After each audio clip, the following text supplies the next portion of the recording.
Hello and welcome to Atop the Fourth Wall, where bad comics burn. Mr. T, fool! Mr. T is awesome. He's just awesome. Screw Chuck Norris. Mr. T is the guy you should write facts about, and people have. Mr. T makes everything better by association. He will help you if you're in trouble, and he will kick the asses of wrongdoers. The man is a real-life superhero if ever there was one, through sheer force of personality and badassery. And naturally, there have been several comic books about the guy. Longtime viewers of the show should recall my review of Mr. T and the T-Force. It's a crack, baby, fool! Yeah, that's the one. That's the comic where Mr. T demonstrated no less than 8 superpowers, created an army of reformed drug dealers that he could contact via wrist communicators, maybe Mr. T is actually Zordon, and carried around a huge camera to record his vigilante efforts. I'm looking for that demon from the Paranormal Activity movies. Let's see that sucker try to pull me into the basement. However, instead of going back to the awesomely stupid T-Force, I feel we haven't had a lot of bad comics on here lately. This is a show about bad comics after all, and we need to have more than just the entertainingly bad. As such, we'll try something different with AP Comics' take on the T. Unfortunately, I don't know much about AP Comics, other than at first I thought they were just an earlier version of Antarctic Press, the company responsible for Gold Digger, and no, I haven't read Gold Digger, nor do I particularly care to, but from what I can tell, AP was actually an independent UK publisher. Why do I care at all? Well, as much as you want to promote yourself, it's just kind of sad when right up on top of the comic you put your website address, and it's an expired link. So let's dig into Mr. T number 1 and see what they have to offer us for first name Mr., middle name period, last name T.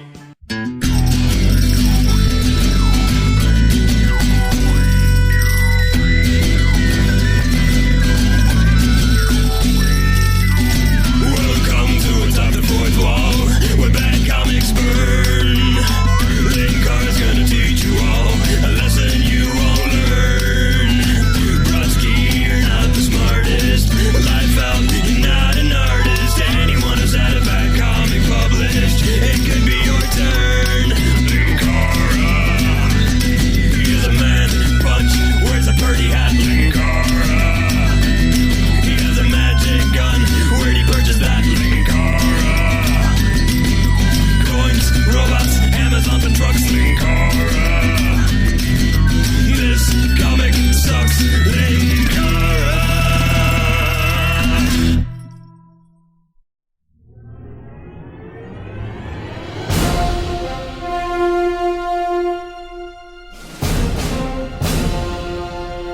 Our cover is pretty generic, with Mr. T, of course, front and center, but then this other guy behind him doing the same pose, and random Asian woman doing the Spock salute.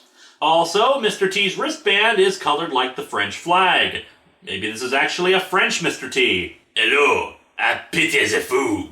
First awesome issue! Please, if it was really awesome, it would have included a trading card with Mr. T on it.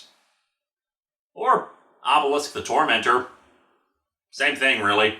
We open on the mean streets of New City Townville. We begin our narration, which sounds strangely familiar. If you go down to the woods today, you're sure of a big surprise.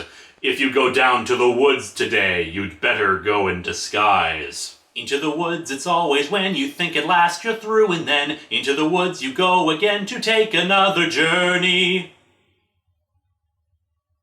Second favorite musical. For every bear that ever there was will gather there for certain, because today's the day the teddy bears have their picnic. Okay, what the hell? I see how one could use the teddy bear's picnic as possibly something creepy, and people on Twitter pointed out several directions there. But like this? You're showing random shots of a city. The very end of the lyrics recitation shows that some gang sold drugs to a kid, but it's not explicit and it's not creepy. It's just them grinning and walking away. If it's supposed to be menacing or poignant, you missed your mark a little. Hell, I could put in the lyrics to any other old song and it would have more menace than this. Oh, life could be a dream. if I could take you up in paradise up above. If you would let me be the only one that you love, life could be a dream, sweetheart. Hello, hello again. Shaboom, and hoping we meet again. Anyway, we cut to a shot of the kid at home with a nosebleed and a single tear running down his face. Poor guy, he must have just been turned into Locutus. His family calls their doctor, and it turns out the kid's name is Lewis. What? It's not like I identify with any guy who shares my name, especially if it's spelled differently. Heck, he's a drug user. Me? I just drink lots and lots of booze.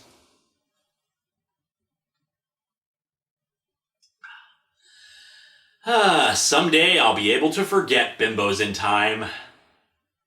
I hope. The doctor demands to know from the other kids what Lewis was taking, but they're reluctant to reveal it, scared of the people who gave him the drugs. Whatever it is, you want to see your friend live through this. You best tell me. Okay, it's Shaz 8. Shaz 8? My God! It's like if Shaz 3 and Shaz 5 were put together. Later, a cop is talking to the doctor about it. Doc, we need your help to close down this Shaz 8 operation. Give us something to work with. It's the latest gateway drug, Doc. First they're on the Shaz 8, then they get into the harder stuff, like China Cat or Porcelain Rabbit. The doctor says the people they're dealing with aren't the sort of guys you talk about, especially not to the cops. The detective walks away, warning him that they'll talk again. And then the narration starts up again. If you go down to the woods today, you better not go alone. This again? Look, this is seriously not menacing. Especially not when the narrator is the one who does it. One example that people brought up on Twitter was an episode of Angel, where the title character loses his soul, goes evil, and is singing it. See, that is creepy. A soulless monster, pure evil, singing it because something so innocent sounding is amusing and is really meant to mock it. This is a narrator reiterating the lyrics without anything else to go with it. Seriously, I could put in the lyrics to any song and it would have the same effect as the narration in this. If you like pina coladas and getting caught in the rain, if you're not into yoga and have half a brain. Anyway, the street gang confronts the doctor, telling him that they've warned him before not to talk to cops. And I can't help but notice that the lead pusher in this shot looks an awful lot like Upchuck from Daria. I always knew that perverted little weasel was in for a bad end. Us and Shaz 8 is here to stay. You breathe a word to the cops, a single word, and we come looking for you. And you don't want us to come looking for you, Pops! 'Cause after we look for you, we'll talk to you, and impose sanctions on you, and withdraw our embassy from you. Steve, I don't think we're on quite the same page here. Then we'll form multinational alliances against you, and impose more sanctions on you, and then reopen negotiations. Steve, we've talked about this before, we're losing you. And then, when talks break down, we'll face massive amounts of negative press and criticism over our actions, forcing us to try another summit! Steve, get a hold of yourself, man! You're fading! The doctor, realizing how bad things are getting, decides to do something about it. He heads down to what appears to be an abandoned building and goes inside, apparently pulling a candle out of his pocket or something. What? You never know when you might need a candle. And from behind him emerges... Ving Rhames? No, this is apparently supposed to be Mr. T. Called in a lot of favors to find you.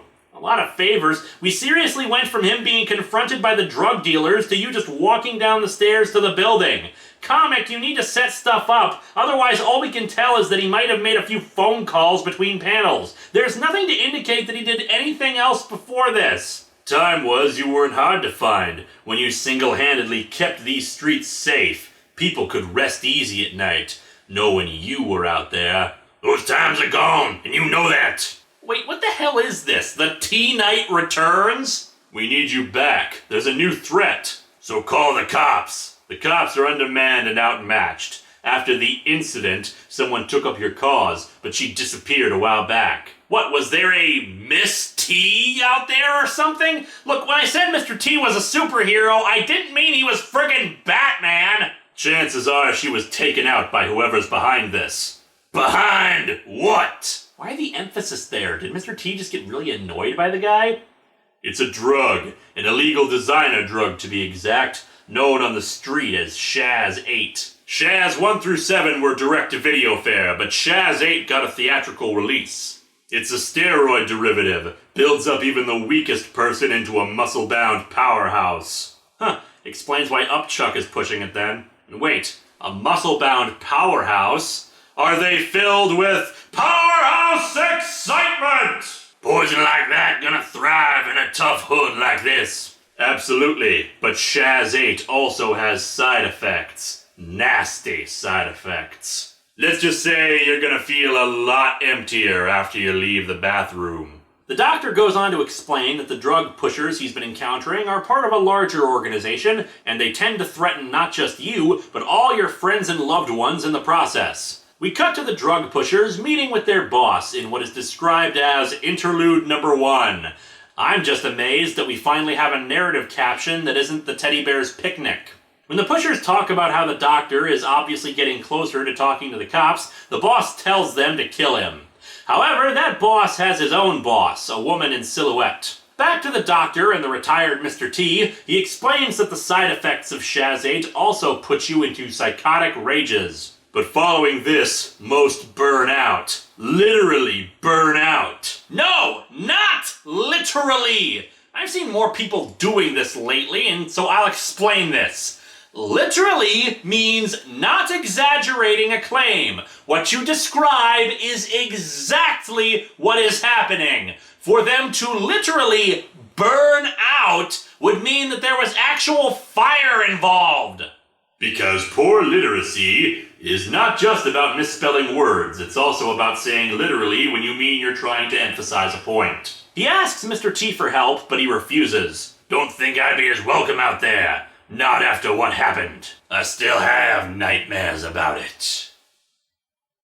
Mother, there is no other like mother, so treat her right. Mother, I always love her. My mother, so treat her right, treat her right. We don't get full details, but from the dialogue, it sounds like Mr. T was framed for a crime and was in prison for a few years, to the point where he actually reformed quite a few inmates. He's convinced that the community wouldn't accept him, but the doctor says nobody believed the allegations. And damn it, he's right! He's Mr. T! Anyone who thinks Mr. T is a bad guy is an idiot or evil themselves. Oh, please, Lord, do not let there be some kind of scandal involving Mr. T after this video is released. We have our second interlude, cutting to a comic book store where the cashier is busy reading comics himself. A customer comes up off-panel, but the cashier apparently doesn't feel like looking up from his comic to talk to the guy. What's sad is that while most comic book stores are actually run by decent people who give a damn, I know there exist actual stores like this, where the owners seem to feel that their customers are a burden upon them, as if owning the store is just there so we can get the comics early, but that whole running a business thing is not really what they're interested in. Anyway, the guy asks about getting some Captain Britain issues since he's been in jail for a while and wants to catch up. The cashier, being a dick and an idiot, insults him for a bit before finally deciding to look up, revealing that the guy is a massive Hulk who finally stuffs the cashier into a Dr. Octopus display. That's a pretty impressively strong and flexible display, what with the actual bendable arms and all.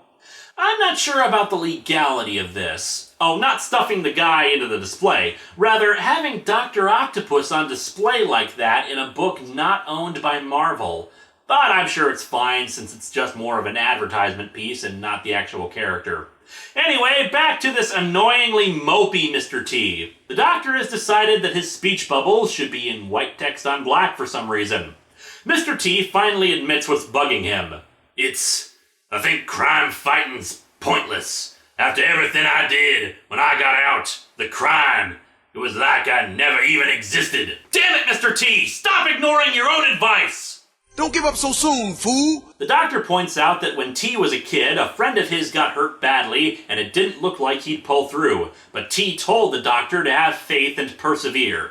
Mr. T realizes that a kid must have gotten involved, that the doctor's seeking him out, and when the doctor says the kid's not looking too good, he departs. However, Mr. T then holds up his cross necklace, looking at it. The best weapon in my T arsenal, the deadly cross shuriken. The doctor, having left Mr. T's company, is quickly attacked by the pushers. However, before they can do anything more to him, our comic ends with the grand arrival. Why don't you pick on someone your own size? Who the... If you don't know that, sucker, I sure have been away too long. It's time to welcome back Mr. T! This comic is really kind of lame. Now, don't get me wrong, I don't expect a Mr. T comic to be any great work of literature, but it feels really off to have somebody like Mr. T going all angsty and losing faith in crime fighting or the like. Plus, there's really not much to the comic itself. I was actually surprised it ended as quickly as it did. And why the damn teddy bear picnic stuff? And you know what? I didn't get my Mr. T fix in this. Next week, Mr. T number 2. Treat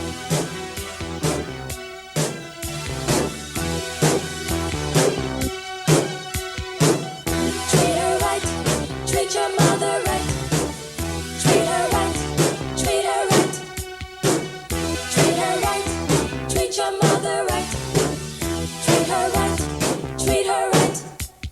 Mother, there is no other like mother, so treat her right.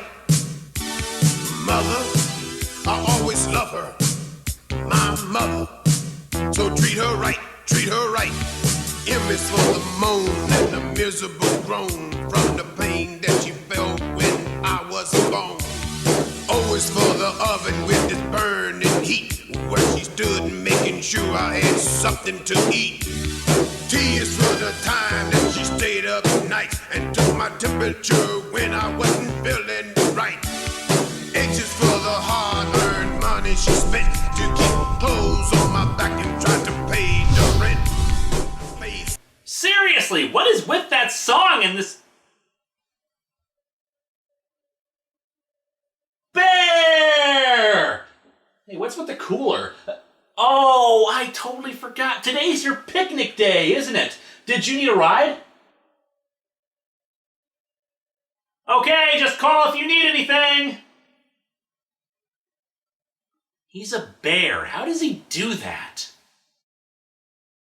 It also helped me forget all the crap going on in the Blue Beetle comic.